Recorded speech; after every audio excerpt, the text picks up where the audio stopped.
So yeah, thanks, Josh. So I guess you've been working with conversational AI for quite a few years now, and you've been instrumental in developing our own conversational AI, Inca. So can you talk a little bit about, what specifically you've had to do to make conversational AI that works for market research beyond what a large language model out of the box could do? Yeah, for sure.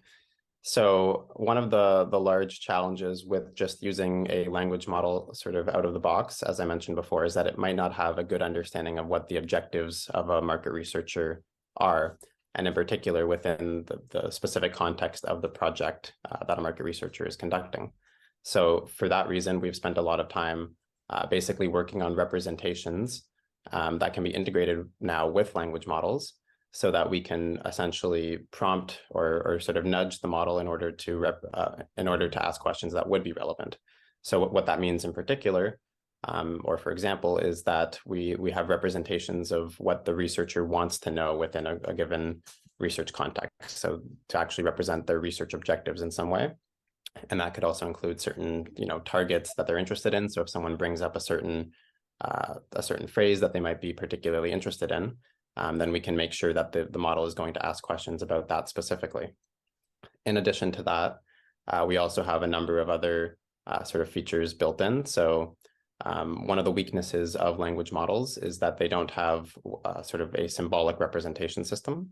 So that's why, for example, they're often seen as being quite bad at arithmetic, because they're actually just manipulating the language and they don't actually have an understanding of what the underlying symbols actually represent.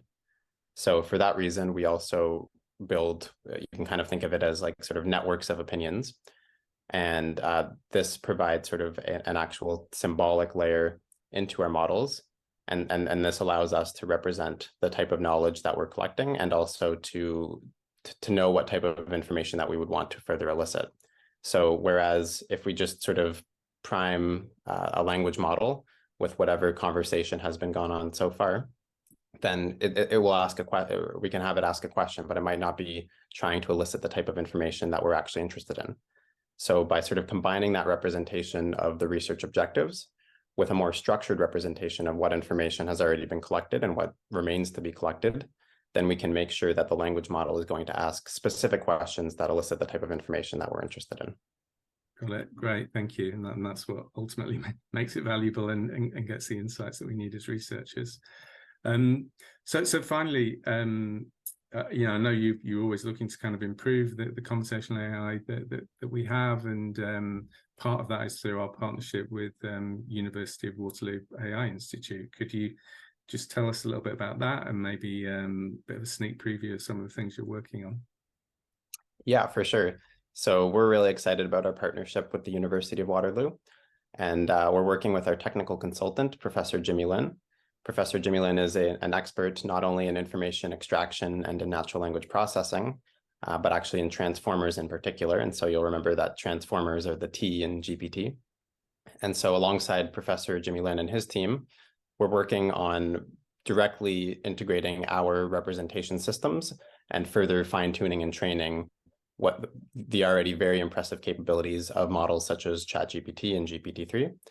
And so what this means in particular is we're finding sort of ways to optimize those very powerful models in order to do exactly what we want to do.